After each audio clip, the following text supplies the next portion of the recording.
1 Corinthians chapter 2 verse 9 to 10. ఇక్కడికి వచ్చి దేవుడు తనను ప్రేమించు వారి కొరకు ఏది సిద్ధపరుస్తుందో అవి కంటికి కనబడలేదు, చెవిటికి వినబడలేదు, మనుష్య హృదయమునకు గోచరం కాలేదు అని రాయబడి ఉన్నది. మనకైతే దేవుడు వాటిని తన ఆత్మ వలన బయలుపరచి ఉన్నాడు. ఆ ఆత్మ అన్నిటినీ దేవుని మర్మములను పరిశోధించున్నాడు. చాలండి. కంటికి కనిపించని, చెవికి వినిపించని, ఏ నరుని హృదయము గోచరింపము కానీ గొప్ప సంగతులు దేవుడు మన పట్ల కలిగి ఉన్నాడు. అవి దేవుడు తన ఆత్మ ద్వారా బయలుపరుస్తాడు. పరిశుద్ధాత్ముడు తండ్రి హృదయాన్ని పరిశోధించి మనకు పరిశుద్ధాత్మ దేవుడు బయలుపరుస్తాడు. పరిశుద్ధాత్మ దేవుడు బయలుపరుస్తాడు. మనం ఆరాధించేటువంటి దేవుడు మాట్లాడలేని రాయి, మాట్లాడలేని విగ్రహం కాదా, మాట్లాడే దేవుడు, వినగలిగే చెవులుండేటువంటి దేవుడు. మనకు చెవులిచ్చిన దేవుడు మన మొరని వింటాడు. మనకు మాట్లాడటానికి నోరిచ్చినటువంటి దేవుడు మనతోటి మాట్లాడతాడు, మనతోటి సంభాషిస్తాడు, మన మధ్య ఉండటానికి ఇష్టపడతాడు. దేవుడు మనల్ని క్రియేట్ చేసినప్పుడు యాక్చువల్గా ఒక జస్ట్ యాజువల్ మన తెలుగు వారం కాబట్టి సో అతను నార్మల్గా మాట్లాడుకుందాం. సో దేవుడు మనల్ని క్రియేట్ చేసినప్పుడు ఎవరిని కూడా ఎటువంటి డెస్టినేషన్ లేకుండా అయితే క్రియేట్ చేయలేదు. మనందరికీ ఒక ప్రీ డెస్టినీ అనేది దేవుడు ఆల్రెడీ క్రియేట్ చేశాడు. మామూలుగా మనమే ఏదైనా కష్టాలు ఉండి ఇబ్బందులు ఉంటే కొంత ఎక్కువ డిప్రెషన్ వస్తే ప్రతి ఒక్కరు ఒకనొక పాయింట్లో అతుకున్నది, ఏం బతుకున్నది, ఉపయోగం లేదు, అసలు నా జీవితానికి గమ్యమే లేదు, చిరాకు వచ్చేసిన లైఫ్ అయితే అని మనం అనుకుంటాం. కానీ దేవుడు ఏది కూడా నిరుపయోగంగా చేయడు. మనమంటూ ఉనికిలోకి ఉన్నాము అంటే దేవుడు మనల్ని కావాలని సృష్టించాడు. మనల్ని సృష్టించినటువంటి దేవుడు మన పట్ల తనకు ఒక ప్రత్యేకమైన ప్రణాళిక దేవుడు మన పట్ల కలిగి ఉన్నాడు. అది కంటికి కనిపినది, చెవికి వినపడినది, ఏ హృదయం కూడా గోచరింపము కానీ అంత గొప్ప సంగతులు దేవుడు మన పట్ల కలిగి ఉన్నాడు. ఇప్పుడు హిత్విక్ ఉన్నాడు కదా, మీకు ఆల్రెడీ ఒక ఐడియా ఉంటుంది. నా పిల్లాన్ని maybe doctor, maybe engineer, maybe లేదంటే కెనడా కాబట్టి ఫ్రీ కంట్రీ అయితే మన కామన్గా కెనడా పేరెంట్స్ చెప్పేది you do what ever you want to man but make sure you live a good life. We wish that, మనందరికీ ఆ కోరిక ఉంటుంది. కానీ బాబు ఎదిగే క్రమంలో ఏదైనా చిన్న చిన్న తప్పులు చేసే పేరెంట్స్గా మనం గర్దిస్తాం. నువ్వు అలా కాదు చేయాల్సింది ఇలాగా, అలా కాదు ఉండాల్సింది ఇలాగా అని చెప్పేసి గర్దిస్తాం. మనం హ్యూమన్స్ కాబట్టి మనం ఇంటరాక్ట్ అవుతాం. కానీ బైబిల్ ఇప్పుడు మనం మాట్లాడుకున్న దాని ప్రకారం మనందరికీ దేవుడు ఒక ప్రణాళిక కలిగి ఉన్నాడు. ఆయనేమో దేవుడు పరిశుద్ధుడు, సర్వోన్నత స్థలంలో ఉంటాడు, మనమేమో మనుషులు. ఆ ప్రణాళికను దేవుడు మనకి ఎలా బయలుపరుస్తాడు? మనందరికీ చాలా స్ట్రక్ అయిన సిచ్యువేషన్స్ ఉంటాయి. Example, multiple offers, job multiple offers వస్తాయి. ఏది పిక్ చేయాలి? We will be in that position. ఏది పిక్ చేయాలి? 2 ప్లేసులకు వెళ్ళాల్సిన ప్రదేశం, ఏది ప్రదేశానికి వెళ్ళాలి?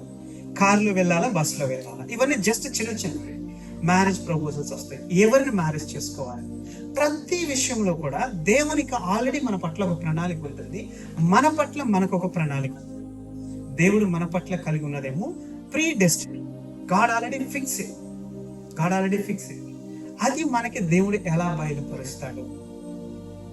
మనందరి జీవితాల్లో టర్నింగ్ పాయింట్ అని అంటుంటారు కదా, కొంతమంది కామన్గా చెప్తూ ఉంటారు, నా జీవితంలో అదొక టర్నింగ్ పాయింట్ బ్రో అంటారు ఫ్రెండ్స్ తో. అయితే కొన్ని డెసిషన్స్ చేసిన తర్వాత ఆ టర్నింగ్ పాయింట్, ఆ ఆఫర్ లెటర్ అలా యాక్సెప్ట్ చేశాను, అక్కడ 1 year పని చేశాను, ఆ తర్వాత ఆన్ సైట్కి వెళ్ళాను, అక్కడ నుంచి నా డెస్టినీ అంతా మారిపోయింది అంటారు. కొంతమంది ఏమో అస్సలకి నాకు ఇంటి దాకా వచ్చిన అవకాశాన్ని డిక్లైన్ చేశాను, అదే టర్నింగ్ పాయింట్, అదే నాకు దెబ్బైపోయింది అంటారు. ఆ టర్నింగ్ పాయింట్ లో పరిశుద్ధాత్మ దేవుడు పలుమార్లు మనల్ని దర్శించి మాట్లాడుతూ ఉంటాడు. ఆ మార్గాలు ఏంటి అనేది తెలుసుకున్నాం. మనందరికీ తెలిసిందే, చాలా సింపుల్. కానీ ఎందుకో దేవుడు ప్రేరేపించాడు. ఒకసారి సంఘంలోకి వచ్చేసేసి వాక్యం చెప్పాలన్నా కూడా, ఈరోజు సండే కదా, ఈరోజు అయిపోతుంది, మండే రెస్ట్ తీసుకొని మళ్ళా ట్యూస్డే నుంచి నేను దేవుని దగ్గర వెయిట్ చేస్తాను. వాక్యం ఏం చెప్పాలి అనేది దేవుని దగ్గర నుంచి గ్రహించడం కూడా అంత ఈజీ కాదు. దేవుడే బయలుపరచాలి. సో అంత ఈజీగా దేవుడు వాక్యం, దేవుడు ఇచ్చేటువంటి సూచనలు మనం గ్రహించుకోలేం. మనతోటి మనం మాట్లాడుకుంటాం, మన కమ్యూనిటీ మాట్లాడుతుంది, మన ఫ్యామిలీ మాట్లాడుతుంది. అందరికంటే పెద్ద వాయిస్ తోటి డెవిల్ మనతో మాట్లాడుతుంది, ఫియర్ కలెక్ట్ చేసేది. అంటే దేవుడు కూడా మాట్లాడతాడు. ఇన్నిటి మధ్యలో ఆ పరిశుద్ధాత్మని స్వరం ఎలా వస్తుంది, దేవుడు మనతోటి ఎలా మాట్లాడతాడు, దేవుడు మనతోటి ఎలా మాట్లాడి తన కార్యాలను జరిగించుకుంటాడు అనేది కొన్ని ఉదాహరణలతోటి ఒక 4-5 మార్గాలు, అనేక రకమైన మార్గాల్లో దేవుడు మాట్లాడతాడు. కానీ 4-5 మార్గాల్లో చూసుకుందాం ఉన్నటువంటి సమయాన్ని బట్టి. మొట్టమొదటిది, తన మెల్లనైన చిన్న స్వరంతో దేవుడు మాట్లాడతాడు. మెల్లనైనటువంటి చిన్న స్వరం. మనందరికీ తెలిసినటువంటి స్టోరీయే, పాస్టర్ అయినటువంటి profit Elijah. So Elisha profit ఉన్నటువంటి రోజుల్లో తాను ఉన్నటువంటి ఆ సమయంలో అహాబు రాజుగా ఉన్నాడు. అహాబు మంచి వ్యక్తి. తను చేసుకున్నటువంటి భార్య యెజబేలు అనే ఆమె దేవుని ఎరిగినటువంటి వ్యక్తి కాదు, అన్యురాలు. కానీ ఒక బిజినెస్ కాదు, పొలిటికల్ ఎక్స్చేంజ్ లో అహాబు యెజబేల్ని మ్యారేజ్ చేసుకుంటాడు. యెజబేల్ అక్కడికి వచ్చేటప్పుడు రాకుండా 850 మంది అన్య ప్రవక్తల్ని ఇశ్రాయేల్ తీసుకుని వస్తుంది. వచ్చినట్లుగా ఉండకుండా, అప్పటిదాకా యెజబేలు జీవితంలో ఉన్నటువంటి పరిస్థితులు ఏంటంటే, తండ్రి ఆమెను పట్టించుకోడు, తల్లి లేదు, ఏ విషయమైనా కానీ తండ్రి చెప్పినట్టే నడవాలి, ఫ్రీడమ్ లేదు ఆమెకి. ఇమాజిన్ చేయండి, జీవితంలో 25 సంవత్సరాలు వచ్చిన దాకా ఫ్రీడమే తెలియని వ్యక్తికి సడన్ గా రానైంది. ఆమె ఏది చెప్తే అదే, ఇక ఆమె ఎలా బిహేవ్ చేస్తుంది ఇంకా. సో ఆ యెజబేలు పరిస్థితి అలా ఉంది. సో ఆమె అందరిని, ఇశ్రాయేలీయులందరికీ ఇచ్చినటువంటి కమాండ్, యెహోవాని పూజించడం ఆపి ఈ యొక్క అన్య దేవతని బాల్, సో ఒక విగ్రహాల నుంచి వీటిని పూజించండి అని చెప్పేసి ఇశ్రాయేలీయులందరికీ ఒక కమాండ్ లాగా. ఆ టైంలో ఉన్నటువంటి రోషం కలిగినటువంటి ప్రవక్త అతను వచ్చేసేసి, మీరు చేస్తున్నది తప్పు, నిజమైన దేవుడు ఎవరో చూసుకుందాం రండి అని చెప్పేసి డిబేట్ పెడితే, వారు 850 మంది ప్రవక్తల్లో 450 మంది ప్రవక్తలు డిబేట్కి వస్తారు. ఈ ప్రాఫిట్ ఎలైజా కూడా డిబేట్కి వస్తారు. సో ఎలైజా అంటాడు, పరలోకం నుంచి కనబడని అగ్నిని దించి ఎవరైనా కానీ ఎదుట ఉన్న ముద్దుల్ని కాల్చేస్తే వారు నిజమైన దేవుడు అంటారు. సో ఫస్ట్ 450 మంది అన్య పూజారులు కూడా రోజంతా ప్రార్థిస్తారు. Almost half of the day వాళ్ళు పెద్దగా అరుస్తారు, కేకలు వేస్తారు, ఇంకా ఆల్మోస్ట్ అలానే చేశారు వాళ్ళు కూడా. కానీ వినగలిగే దేవుళ్ళు కాదు, అది అన్య విగ్రహాలే కదా. సో వారికి ఎటువంటి సమాధానం లేదు. రోషం కలిగినటువంటి ఎలైషా ఒక్క ప్రార్థన చేయగల, పరలోకం నుంచి అగ్ని వచ్చేసేసి అక్కడ ఉన్నటువంటి మొత్తాన్ని కూడా సంహరించేశాడు. సో అప్పుడు జనాలు తెలుసుకున్నారు, అరే మనం పొరపాటు పడ్డాము, మన నిజ దేవుణ్ణి మదిలిచిపోయి అన్య దేవత వైపు తిరిగేశామే అని చెప్పేసి అక్కడ తెలుసుకుంటే, జనాలు గ్రహించుకున్న వెంటనే అక్కడ ఉన్నటువంటి పాస్టర్ ఎలైజా చేసింది, కత్తి తీసుకొని 450 మందిని అక్కడికక్కడే చంపేసింది. అంత రోషం కలిగినటువంటి వ్యక్తి, ఒక రాజుకి, రాజ్యంలో ఉన్నటువంటి తన భార్యకి, 450 మంది ప్రవక్తలకి ఎదురు తిరిగినటువంటి వ్యక్తి ఆ క్షణాన యెజబేలు ఒక వార్నింగ్ పంపిస్తుంది, 450 మందిని చంపావు కదా, రేపు ఇదే సమయానికి వారిలో నువ్వు కూడా ఒకటి వై ఉంటావు అని చెప్పేసి. 450 మందిని చంపిన వ్యక్తి ఒక్క లేడీ ఇచ్చిన వార్నింగ్కి తడుచుకొని రోజంతా పరిగెత్తాడు. రోషం, ఇంత బతికి ఒక ఆడదాంట్లో చచ్చిపోయేది ఏంటి అని చెప్పేసి రోజంతా ఆకుండా ఆమె దగ్గర పరిగెత్తేసేసి ఒక్క చోట ఒక మాట అంటాడు. 1 రాజుల గ్రంథం 19వ అధ్యాయం 4-5 వచనాలు. ఎవరైనా చదువుతారు తెలుగులో? 1 రాజులు 19వ అధ్యాయం 4-5 వచనాలు. ఒక చోటకి వచ్చేసేసి అక్కడ రెస్ట్ తీసుకొని దేవునితోటి ఈ విధంగా మాట్లాడతారు.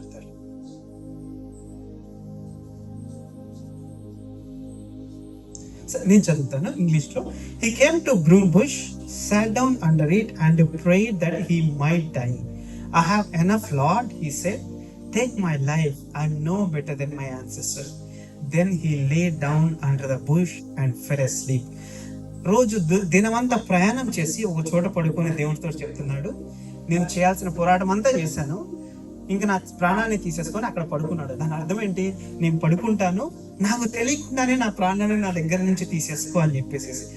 చూడండి, 450 మందిని చంపినటువంటి వ్యక్తి ఒక చిన్న మాటకి భయపడి చాలా దూరం పడిపోయి అక్కడ డిప్రెషన్స్ తో చెప్తున్నాడు, ఇంకా నేను చచ్చిపోతాను. దేవుడికే సలహా ఇస్తున్నాడు, నేను చచ్చిపోతాను, ఎలా చనిపోవాలో కూడా నన్ను తనే చెప్తున్నాడు.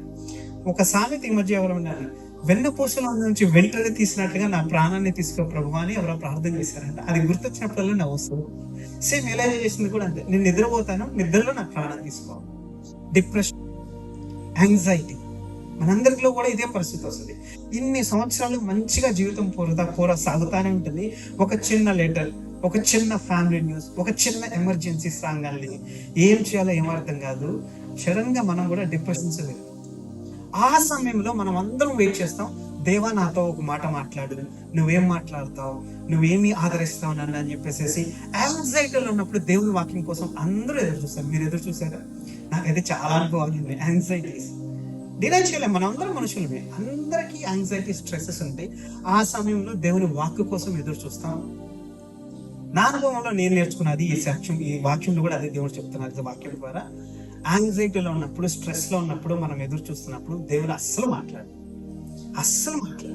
ఒకే మాట ఇస్తాడు, ఫస్ట్ నువ్వు భయపడొద్దు అంటాడు. ఫస్ట్ నువ్వు భయపడొద్దు. Do not fear. ఇలా ఈ పాస్టర్ గారి సమీక్షంలో కూడా అదే జరిగింది. ఒక దేవదూత వచ్చి అక్కడ ఫుడ్ ఇస్తే తిని మరలా 40 రోజుల ప్రయాణం చేశాడు. 40 రోజుల ప్రయాణం చేసి అక్కడ రెస్ట్ తీసుకుంటే అప్పుడు యెహోవా వాక్కు వచ్చింది. మీ జీవితంలో ఎక్కడైనా కానీ ఎటువంటి యాంగ్జైటీ సిచ్యువేషన్స్ లో దేవా నువ్వేం మాట్లాడతావు అంటే అర్థం చేసుకోండి, దేవుడు అస్సలు మాట్లాడాలి.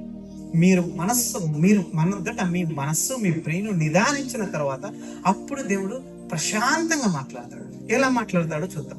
1 రాజుల గ్రంథము 19వ అధ్యాయము 11 నుంచి 14 వచ్చి.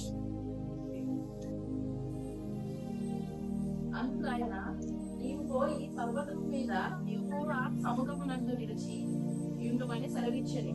అంతటా యెహోవా ఆ వైపున సంచరింపగా బలమైన పెనుగాలి లేచాడు. యెహోవా భయమునకు పర్వతములు బద్దలాయెను, శిలలు చిన్నాభిన్నములాయెను. కానీ యెహోవా ఆ గాలి దెబ్బయందు ప్రత్యక్షము కాయెను. బలమైన గాలి వీచినప్పుడు ఆల్మోస్ట్ ఆల్ ఎర్త్‌క్వేక్ లాగా ఎక్కడెక్కడ చిన్న భిన్నమైపోయినాయి, కానీ దేవుడు అందులో లేడని. Yes sister. గాలి పోయిన తరువాత భూకంపం కదిలిన, కానీ ఆ భూకంపమునందు యెహోవా ప్రత్యక్షం కాలేదు. భూకంపం వచ్చింది, భూకంపంలో కూడా యెహోవా మాట ప్రత్యక్షం కాలేదు. ఆ భూకంపమైన తరువాత మెరుపు పుట్టెను, కానీ ఆ మెరుపునందు యెహోవా ప్రత్యక్షం కాలేదు. మెరుపు పుట్టెను, మెరుపునందు కూడా యెహోవా ప్రత్యక్షం కాలేదు. మెరుపు ఆగిపోగా మిక్కిలి నిర్మలముగా మాటలాడు స్వరము. ఎస్, చాలండి. మెరుపు ఆగిపోగా మిక్కిలి నిమ్మలముగా మాట్లాడు ఒక స్వరం. దేవుడు అనేక సార్లు మన హృదయంలో మిక్కిలి నిమ్మలముగా మాట్లాడేటువంటి తన స్వరం. పరిశుద్ధాత్ముడు మనలో ఉన్నాడు కదా, పరిశుద్ధాత్ముడు మనలో నుంచే మనతోటి చేసే కమ్యూనికేషన్ మిక్కిలి నిమ్మలమైన స్వరం. That is the first way that God uses. That is the first and the primary way that God uses. నేను మెల్లనైన స్వరంతో దేవుడు మాట్లాడతాడంట.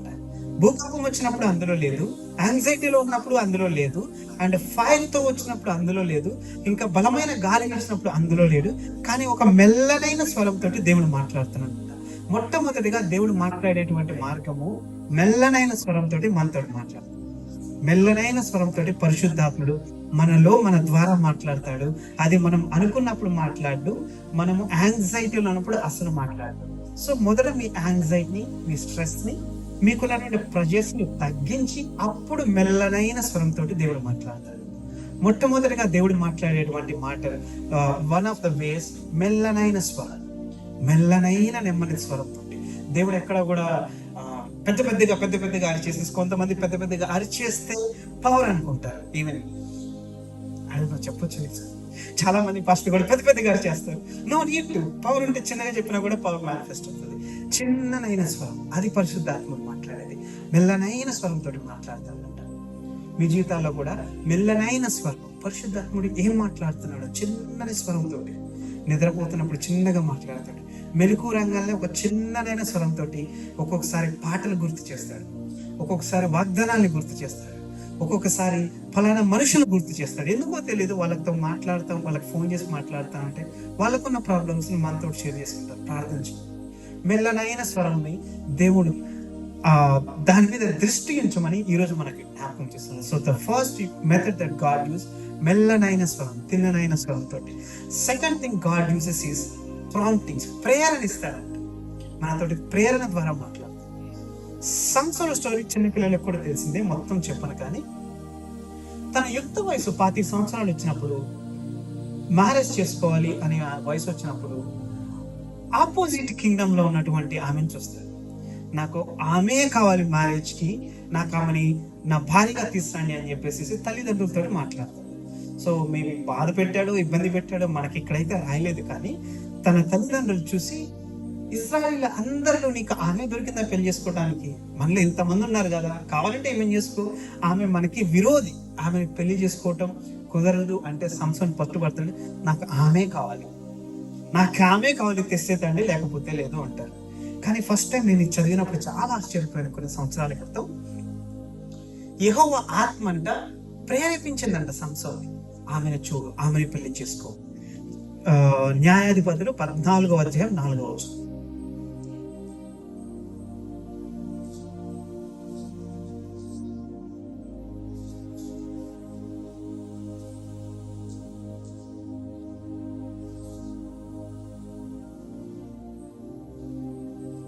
అయితే ఫిలిష్తీయులకి ఏమైనా చేయుటకై యెహోవా చేత అతడు రేపబడుగాను. ఫిలిష్తీయులకై ఏమైనా చేయుటకు ఎవరి చేత రేపబడ్డాడు? యెహోవా యెహోవా చేత రేపబడ్డాడు. చదవండి. రేపబడనన్న మాట అతని తల్లిదండ్రులు తెలుసుకొనలేదు. అతని తల్లిదండ్రులకు కూడా తెలియదంట. ఆ కాలమున ఫిలిష్తీయులు ఇశ్రాయేలులను ఏలుచుండిరి. ఫిలిస్తీన్లు ఇజ్రాయెల్ ఏలుచున్నారు. శత్రు అమ్మాయిని ప్రేమించి పెళ్లి చేసుకోమని యెహోవా ఆత్మ రేపుచుందంట. కొన్నిసార్లు మనల్ని కూడా దేవుడు ఆత్మ రేపుతుంటే పక్కన వాళ్ళు అంటారు, నీ వయసు చిన్నది, నీకు శత్రువు జోలి నీకెందుకు అంటారు. కానీ ఇక్కడ దేవుడు మాట్లాడుతున్నాడంటే ప్రేరణ ఇస్తాడంట. నువ్వు ఇక్కడ నుంచి లెగు, ఇక్కడ నుంచి దూరంగా వెళ్ళిపో. లాస్ట్ టైం అయితే ఇంకా మీరు అనుషాతో ఒక టెస్ట్ మనీ షేర్ చేశారు. లాస్ట్ టైం మీరు వచ్చినప్పుడు నాకు ఒక కల్లో దేవుడు చెప్తున్నాడు, ఇక్కడ నుంచి వేరే ప్రదేశానికి వెళ్ళిపోయినట్లుగా వేరే వాళ్ళు కూడా వచ్చి చెప్పారని చెప్పేసి రేపుతాడు దేవుడు. ఒక్కొక్కసారి తన ప్రణాళికలు మన జీవితాల్లో నెరవేర్చడానికి ఆత్మ మనల్ని రేపుతాడంట. మేము మినిస్ట్రీ పెట్టాలని దేవుడు పిలిపించినప్పుడు ఆ దేవుడు పలుమార్లు రేపుచున్నాడు. పక్కన ఉండే వాళ్ళందరూ ఒకటే మాట, అరే నువ్వు చిన్నపిల్లాడివి, నీకుంది చిన్నపిల్లలు, సరిగ్గా సెటిల్ అవ్వలేదు, నీకెందుకు అని చెప్పేసి. కానీ దేవుని ఆత్మ ప్రేరణ, దేవుని రేపన విధానము అసలుకి డినై చేసుకోలేని పరిస్థితి. రెండో మార్గం దేవుడు వాడిది రేపుతా ఉంటాడంట. పలానా మార్గంలో వెళ్ళు, పలానా ప్రదేశం వెళ్ళు, పలానా చోటకి వెళ్ళు అని చెప్పేసి. ఫిలిప్, అపోస్తలుడు అనేటువంటి ఫిలిప్ ఒక చోట ఉంటే ఆత్మ రేపుతా ఉందంట, ఇక్కడ నుంచి కదులు, నువ్వు ఇక్కడ నుంచి ముందుకు వెళ్ళు అని. తాను ఆత్మ ప్రేరణకు లొంగి ముందుకు వెళ్తా ఉంటే ఇథియోపియా దేశానికి చెందిన ఫైనాన్స్ మినిస్టర్ ఇప్పట్లో ఒక రథం మీద వెళ్తా ఉండి యెషయా గ్రంథం 53వ అధ్యాయం చదువుతున్నాడు. తనకి తెలియదు తను ఏం చదువుతున్నాడు. అతనుకున్న క్వశ్చన్ ఏంటంటే, ఎవరి గురించి రాసింది ఈ ప్రవచనం అని చెప్పేసి. అప్పుడు ఫిలిప్ అతనికి మాట్లాడి, ఓకే ఇది యేసు ప్రభు అనేటువంటి ఒక దేవుని గురించి మాట్లాడుతున్నాడు, అతను చనిపోయి మరణించి లేచాడు, అతని నమ్మి బాప్తిసం పొందితే నువ్వు నీ కుటుంబం రక్షించబడుతుంది అంటే అప్పటికప్పుడు ఆ ఫైనాన్స్ మినిస్టర్ బాప్తిసం పొందారు. ఈ రోజు కూడా ఇథియోపియా దేశము 60% they are Christians. 60% they are Christians still today, 2000 సంవత్సరాల తర్వాత కూడా. ఎలా జరిగింది? ఒక చిన్న ప్రేరణకి ఫిలిప్పు అనేటువంటి అపోస్తలుడు లోబడి ఆత్మ ప్రేరణకు లోబడ్డాడు. కాబట్టి దేవుడు తన ప్రణాళికను ఇథియోపియా దేశం పట్ల నెరవేర్చగలిగాడు. సంసోన్ జీవితంలో కూడా అంతే. చిన్నప్పుడు నేను అనేక సార్లు ఈ స్టోరీ విన్నాను. ఒక ఆమెను చూసి మోహించి పెళ్లి చేసుకున్నాను, కానీ బైబిల్లోనే చెప్తున్నారు యెహోవా ఆత్మ రేపబడిందంట సంసోన్, ఆమెను చూసి పెళ్లి చేసుకో. ఎందుకంటే శత్రువులతో గొడవ పెట్టుకుని వాళ్ళందరినీ చంపాలంటే ఒక రీజన్ కావాలి. ఆ రీజన్ సంసోన్ మ్యారేజ్. కానీ దెలీలా దగ్గర తాను సంసోను మోసపోయాడు, అది వేరే స్టోరీ. కానీ సంసోన్ మ్యారేజ్ కి దేవుని ఆత్మే రేపబడింది. రెండో మార్గం దేవుడు వాడుకునే మార్గము మనల్ని రేపుతాడు. పలానా చోటకి వెళ్ళి పలానా మనిషితో మాట్లాడు, ఇది ఇక్కడికి నువ్వు వెళ్ళాల్సింది. ఒక్కొక్కసారి పలానా మాట మాట్లాడమని మన నోటి ద్వారా ఉచ్చారింపసత్వం కానీ మూలుగుతో మన నోట్లు పెడతారు. So we have to speak it out. రేపుతూ ఉంటాడు. సో రెండో మార్గం మనల్ని రేపుతా ప్రేరేపించుతూ ఉంటాడు పరిశుద్ధ. సో మొదటిది మెల్లనైన స్వరంతో తన ప్రణాళికలను బయలుపరుస్తాడు. మెల్లనైన స్వరానికి మీరందరూ కూడా ఏది ఇగ్నోర్ చేయొద్దు. రెండోది మీకు ఇచ్చేటువంటి ప్రేరణలు. ఏ ప్రేరణ వస్తుంది? ఒక్కొక్కసారి మంచిగా తిని ప్రార్థన లేదు నిద్రపోనే ప్రేరణ కూడా వస్తుంది. అది దేవుని ప్రేరణ కాదు, సాతాను కలిగించే ప్రేరణ. ఒక్కొక్కసారి అర్ధరాత్రి దేవుడు 2-3 లేపుతారు, మోకాల మీద ఎక్కడానికి మాట్లాడతారు. ఆ సమయంలో పరిశుద్ధాత్మను బయలుపరుస్తాడు, మర్మాలు బయలుపరుస్తాడు, రాబో సంగతుల గురించి బయలుపరుస్తాడు. ప్రేరణలు కూడా డినై చేయదు. ఏది కూడా ప్రేరణలకు చెవి ఒగ్గండి. పరిశుద్ధాత్ముడు ఏం మాట్లాడుతున్నాడు ఆలోచించుకోండి. మూడోది దర్శనాల ద్వారా దేవుడు మాట్లాడు, కళల ద్వారా రాబో విషయాలను గురించి, మీ జీవితంలో ఫలానా విషయం జరుగుతుంది అని చెప్పేసి దేవుడు ముందే మాట్లాడతాడు. అందరికీ తెలిసిందే కాబట్టి దీని మీద ఎక్కువసేపు ఎగ్జాంపుల్స్ ఏమి చెప్పను. యోసేపు గురించి మనందరికీ తెలిసింది. యోసేపు జీవితంలో తను చిన్నగా ఉన్నప్పుడే దేవుడు బయలుపరిచాడు, నువ్వు ఒక రాజు అవుతావు, అన్నదమ్ములందరూ నీకు బౌడౌన్ అవుతారని చెప్పేసి. కానీ అన్ని కళలు దేవుని దగ్గర నుంచి వస్తాయా? రావు. సాతాను వెలుగు దూత వలె తను కూడా మనకి కళల్ని ఇస్తాడు, తను కూడా మనల్ని ప్రేరేపిస్తాడు. మరి వీటిని గుర్తుపట్టడం ఎలా? నేను పరిశోధించినప్పుడు నాకు తెలిసింది ఏంటి, నేను గ్రహించుకున్నది ఏంటి అంటే, మన కళల్లో అంత బాగుండి మిమ్మల్ని ఎవరైనా దూషిస్తున్నా, మీకు ఏదైనా భయం కలిగినట్లుగా ఏదైనా కళ వచ్చినా, మీ కుటుంబస్తుల మీదకి ఏదో ఆపద గలిబిలిగా ఉన్నట్లుగా ఏదైనా కళ వచ్చినా, అది పరిశుద్ధాత్మకు సంబంధించింది కాదు. ఆ కళను గురించి ప్రార్థన చేసి దేవునికి అప్పచెప్పి దాని గురించి వరి అవ్వద్దు. ప్రార్థన చేయండి, దేవునికి అప్పచెప్పండి, వరి అయితే అవ్వద్దు. సాతాను కూడా ఏదైనా కుటుంబానికి ఆపద వస్తుందని ఒక చిన్న కళలాగా వదిలేసేసి మన బ్రెయిన్ అంతా ఖరాబ్ చేస్తుంది. కొన్ని నెలల తరబడి కొంతమంది సంవత్సరాల తరబడి ఆ పెయిన్ క్యారీ చేస్తూ ఉంటారు. నాకు దేవుడు ఎందుకో ఇలా చూపించాడు. దేవుడు చూపిస్తే ప్రార్థన చెయ్యి, వదిలేస్తుంది. ప్రార్థన చేయమనే దేవుడు చూపిస్తాడు, వరి అవ్వమని కాదు. వరి అవ్వాలని సాతాను కూడా మోసం చేస్తాడు, కళల్లోనే మోసం చేస్తాడు ఈజీగా. సో గుర్తుపెట్టుకోండి, మీ గురించి ఏదన్నా చెడుగా వచ్చింది అంటే అది వెలుగుదూత అయినటువంటి సాతాను నుంచి వచ్చినటువంటి కళ. యోసేపుకు దేవుడు ఎక్కడ నువ్వు కష్టాల గుండా వెళ్తావని చూపించలేదు, కానీ నీకు ఖచ్చితంగా నువ్వు వెళ్ళే మార్గంలో హోప్ ఉంది. దేవునికి తెలుసు యోసేపు కష్టాల గుండా వెళ్తాడు, ఏదో ఒక రోజు ఐగుప్తు దేశానికి ప్రధానమంత్రి అవుతాడని చెప్పేసి. ప్రధానమంత్రి అనే డెస్టినేషన్ దేవుడు కళలో చూపించాడు, కానీ గుంటలో పడేస్తారు, నీ అన్నదమ్ములు నిన్ను చంపేస్తారు, వాళ్ళు ప్రయత్నిస్తారని చూపించలేదు.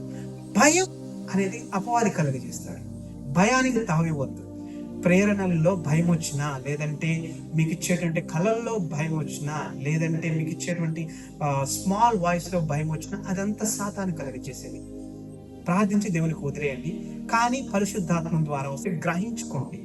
ఆ చిన్న టర్నింగ్ పాయింట్స్ మన జీవితంలో గొప్ప మలుపు తీసుకుంటాయి. అండ్ నాలుగోది, నిలబడినటువంటి దైవజనుల ద్వారా మాట్లాడాలి. వాక్య ప్రచురణ జరిగేటప్పుడు అనేక రకమైనటువంటి మాటలు మాట్లాడుతూ ఉంటారు. అఫ్ కోర్స్ గంటసేపు ప్రసంగం జరిగితే గంటసేపు అందరికీ ఉపయోగపడదు, అది ఖచ్చితం. లాస్ట్ టైం మీరు వచ్చినప్పుడు మీ వెనకమాల ఒక ఫ్యామిలీ కూర్చున్నారు. ఇక్కడ నుంచి ఎందుకో తెలియదు, ఆలాభిషేకం అనగా మీకు తొందరలోనే పిల్లలు ఇస్తాడు అని చెప్పేసి మీ గురించి మనం మాట్లాడుతున్నాం. డోంట్ వరీ, మీకు పిల్లలు వస్తారు, మీకు వచ్చిన ప్రార్థన అవుతుంది అని చెప్పేసి. తర్వాత తను ప్రార్థన చేయడానికి ప్రార్థన చేయమని దగ్గరకు వస్తే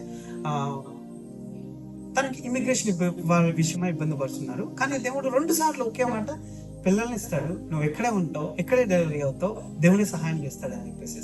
తర్వాత తెలిసిన విషయం ఏంటంటే దే ఆర్ ప్రెగ్నెంట్.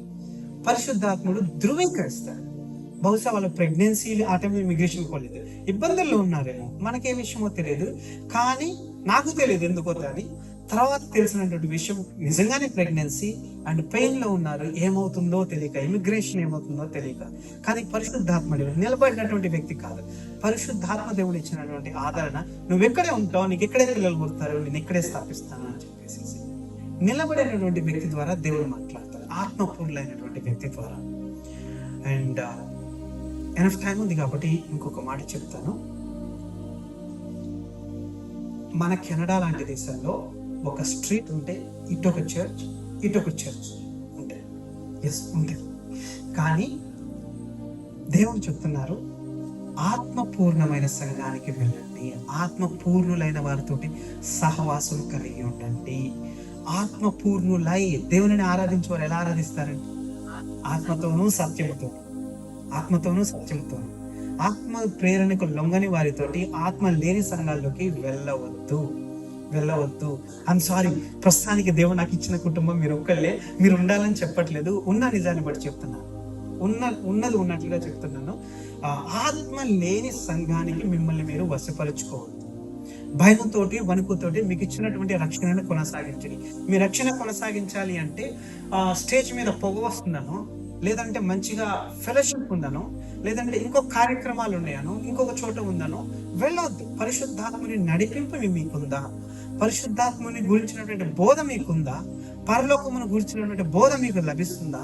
అనే సంఘంలోనే స్థిరపడండి కానీ లోకరీత కార్యాలను చూసి ఎక్కడికైనా వెళ్ళొద్దు, ఎక్కడ కూడా వెళ్ళొద్దు అని చెప్పేసి. So make sure you check Holy Spirit is there or not. The moment of the Holy Spirit, the work of the Holy Spirit, fruit of the Holy Spirit, gifts of the Holy Spirit are there or not అని చూసుకొని వెళ్ళండి. Yes, it's all side topic. ఎందుకు అలా చెప్పాలనిపించింది? 4 మాట్లాడుకున్నాం ఇప్పటిదాకా. మెల్లనైన స్వరంతో దేవుడు తన కార్యాలను బయలుపరుస్తాడు. రెండవది ప్రేరేపిస్తారు. మూడవది దర్శనాలు కళల ద్వారా ఇస్తారు. అండ్ 4వది వాక్య ప్రచురణ జరుగుతున్నప్పుడు ఆత్మ చేత నింపబడే వ్యక్తుల చేత దేవుడు మాట్లాడతారు. 5వది అన్నిటికంటే ఇంపార్టెంట్, ఇప్పటిదాకా మాట్లాడుకున్న 4 కూడా దీని మీదే వేసి ఉంటాయి. దేవుని వాక్యం.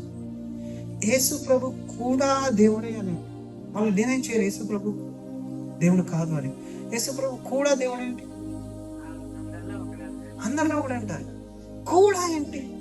చాలా మంది అనేది ఆయన కూడా దేవుడే అంటారు. నో కాదు. సారీ, ఒక భార్యకి ఒక భర్తే ఉంటారు, ఒక మనిషికి ఒక దేవుడే ఉంటారు. కొంచెం హార్ట్ ఇచ్చి కానీ ఇది నిజం. కూడా నో, ఒక్కడే దేవుడు. అది దేవుని వాక్యం. దీని ద్వారానే దేవుడు మాట్లాడతాడు. సాతాను కూడా మన దగ్గరికి వచ్చినప్పుడు ఇవన్నీ ఎక్కడ ఫాలో అవుతాం? కృప ఉంది కదా, ఏదో చేసేది, ఏం కాదు, దేవుడు క్షమిస్తాడు, కృప ఉంది కదా అని పాపం చేయొచ్చా? లేదు, దేవుడు ఒప్పుకోడు. సో మొట్టమొదటి మనకిచ్చినటువంటి బేసిక్ ఫౌండేషన్ దేవుడు ఇచ్చినటువంటి వాక్, యేసు అనేటువంటి walk. Jesus is the word of God is Jesus. యోహాను సువార్తలో ఉంటుంది కదా, వాక్యమే శరీర రూపిగా మన మధ్య నివసించడానికి వచ్చారని చెప్పేసి. సో సమస్తమును తన వాక్ ద్వారా బయలుపరిచాడు దేవుడు. రాసినటువంటి వాక్యాన్ని లోగోస్, రాసినటువంటి వాక్యం, ఇందులో ఉన్నటువంటి ప్రతి అక్షరం కూడా పరిశుద్ధాత్ముని ద్వారా ప్రేరేపించబడి రాసినటువంటి వాక్యమే. కానీ దీన్ని లోగోస్ అంటారు. రాయబడినటువంటి వాక్యం చదవటం అనేది చాలా ఇంపార్టెంట్. కానీ దీనిలో నుంచి పరిశుద్ధాత్ముడు ఒక వాక్యాన్ని స్పష్టపరుస్తాడు.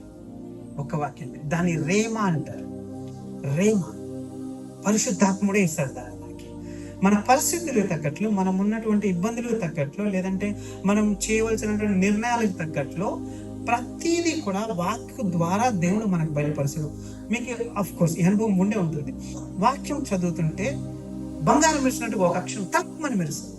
మన కళ్ళు దాని నుంచి తిప్పుకోలేము. ఎన్ని పేజీలు మార్చి తిరిగినా మళ్ళీ అక్కడికే వస్తాం. తిరిగి అక్కడికే వస్తాం. సో దేవుడు తన చిత్తాన్ని వాక్కు ద్వారా మాట్లాడబడినటువంటి వాక్యాన్ని రేమా అంటారు. The spoken word. Rhema is powerful then the logos. Reading logos is important. వాక్య పఠనం అనేది చాలా ఇంపార్టెంట్. కానీ దానిలో నుంచి పరిశుద్ధాత్ముడు మాట్లాడేది రేమా చేంజెస్ ఎవ్రీథింగ్.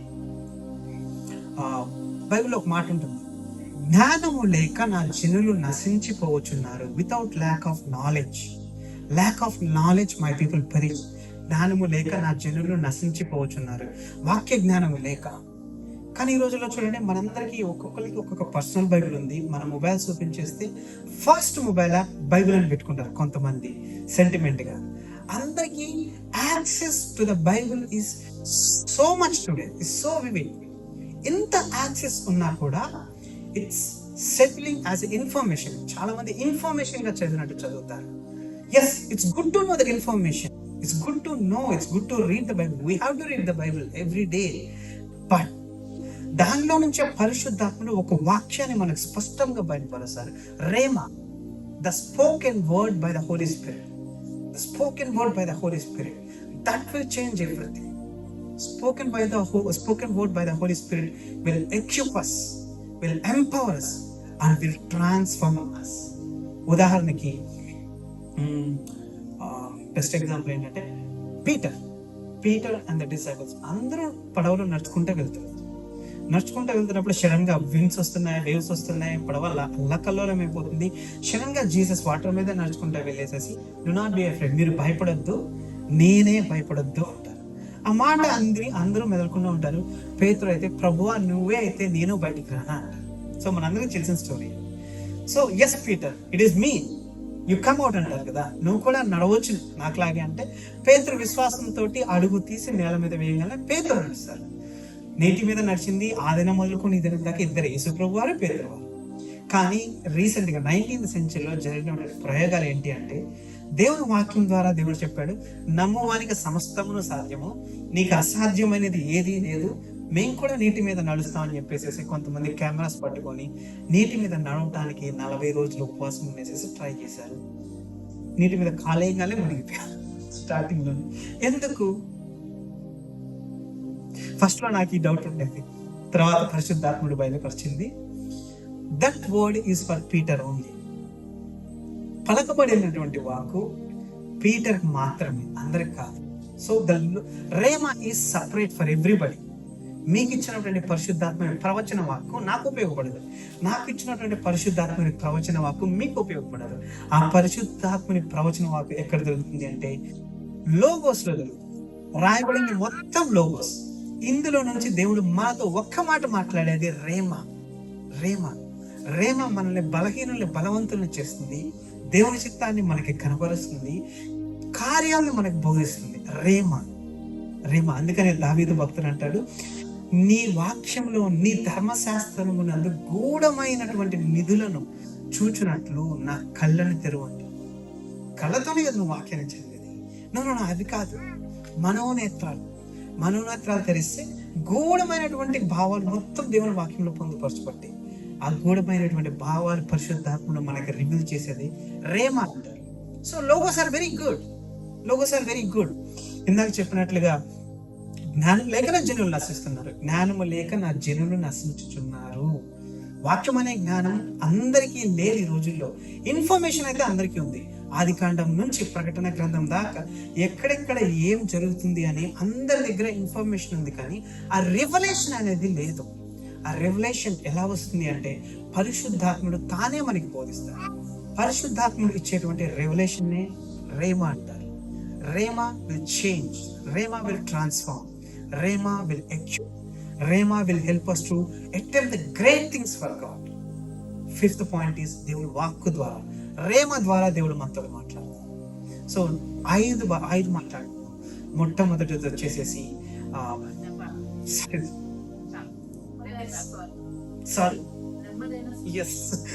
మొట్టమొదటిది నెమ్మదైన స్వరం, రెండోది ప్రేరణలతోటి మాట్లాడతారు, మూడోది దర్శనాల ద్వారా కళల ద్వారా మాట్లాడతారు, నాలుగోది నిలబడినటువంటి వ్యక్తుల ద్వారా మాట్లాడతారు, ఐదోది దేవుడు ఇచ్చినటువంటి వాక్యం అనేటువంటి ఈ పరిశుద్ధ గ్రంథం ద్వారా మాట్లాడతాడు.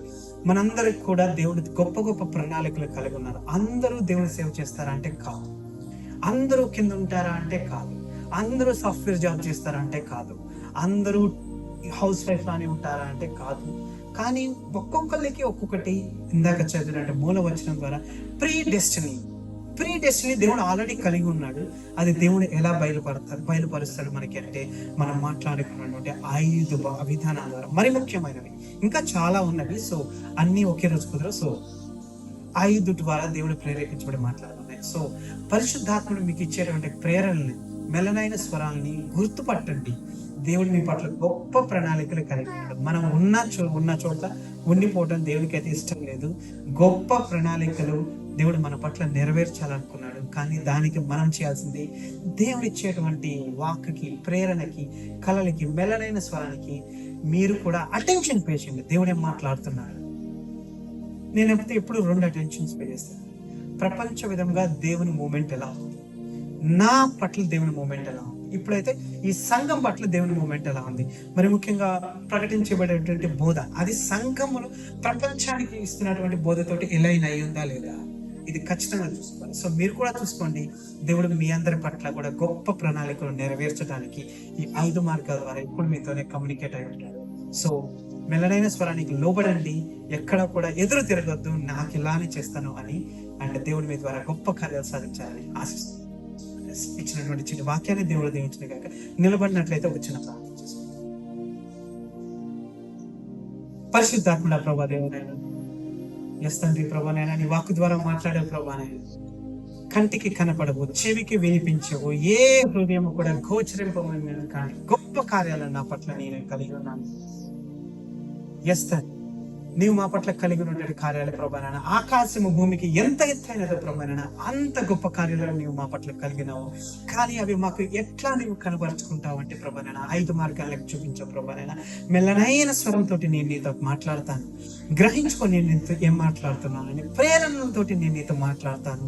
అండ్ 3వది వచ్చేసేసి ప్రభానైనా, దర్శనం ద్వారా నేను మాట్లాడతాను.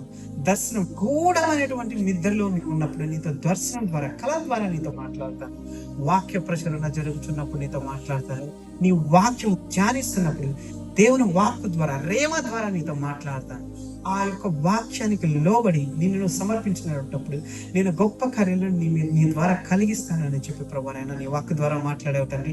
అటువంటి భావాన్ని, అటువంటి ప్రభానైనా, నీకు లోబడేటువంటి ప్రభానైనా మనసును మా అందరికి దయచేయమని ఇచ్చినటువంటి ప్రభానైనా వాక్కును కూడా ప్రభానైనా నూరంతలుగా ఫలించే విధంగా అభివృద్ధి చేయండి. మరి ముఖ్యంగా ప్రభానైనా ఎవరెవరు ఎటువంటి అపవాది కాడి ద్వారా బాధించబడి ఉన్నారో మాకైతే తెలియదు, కానీ యేసు నామములో అభిషేకము కాడిని విరగొడుతుందని నువ్వు ప్రకటించుచుండగా తండ్రి, నీ యొక్క అగ్ని అభిషేకాన్ని ప్రభానైనా ఈ సంఘం మీదకి దిగరమని వేడుకొంచుంటున్నాం తండ్రి. చిన్నలైతేనేమి, పెద్దలైతేనేమి ప్రభానైనా, వారు చేసేటువంటి పనులు, వారు చేసేటువంటి కార్యాల ప్రభానైనా వారిని బలపరచండి ప్రభానైనా. ఇచ్చినటువంటి చిన్న బిడ్డలకు ప్రభానైనా సరైనటువంటి ప్రభానైనా ఆరోగ్యాన్ని దయచేయండి ప్రభానైనా. ఇది చేసేటువంటి పనిలో ప్రభానైనా వారికి 100 రెట్లు ప్రభానైనా ప్రతిఫలాన్ని దయచేయండి. ఎవరైనా ఏదైనా బ్రేక్ త్రూ కోసం, ఒక న్యూ సీజన్ కోసం ఎదురు చూస్తూ ఉంటే ప్రభానైనా న్యూ సీజన్స్ లోకి వారిని ప్రభానైనా నీ ఆత్మ ద్వారా నడిపించండి. మరి ముఖ్యంగా సంఘాన్ని బట్టి వేడుకొంచుంటున్నాం తండ్రి. సంఘం బాగుంటేనే ప్రభానైనా నీవు ప్రభానైనా నీ సమాజం పట్ల నీ కార్యాలను కూడా నెరవేరుస్తావు ప్రభానైనా. సంఘం ఎదుట ఉన్నటువంటి ఛాలెంజ్ ప్రభానైనా సమయం సరిపోవట్లేదని చూడలేట ప్రభానైనా నీ చిత్తమైతే ప్రభానైనా 6 గంటల సమయాన్ని మాకు దయచేయండి ప్రభానైనా. ఒక గొప్ప నీ ప్రభానైనా సాక్ష్యంతో ప్రభానైనా నీ చిత్తమైతే వచ్చేవారు ఇదే సంఘంలో కలిసి కమ్యూనిటీ సండేలో చేసేటువంటి కృపను మాకు దయచేయమని నీ చిత్తంలో మమ్మల్ని కాచి కాపాడమని యేసు నామములో అడిగి వేడుకొంచుంటున్నాం తండ్రి. ఆమేన్. Amen. Amen. May the grace of our Lord Jesus Christ, love of the Father and the fellowship of the Holy Spirit be with us forever and ever. Amen. Amen.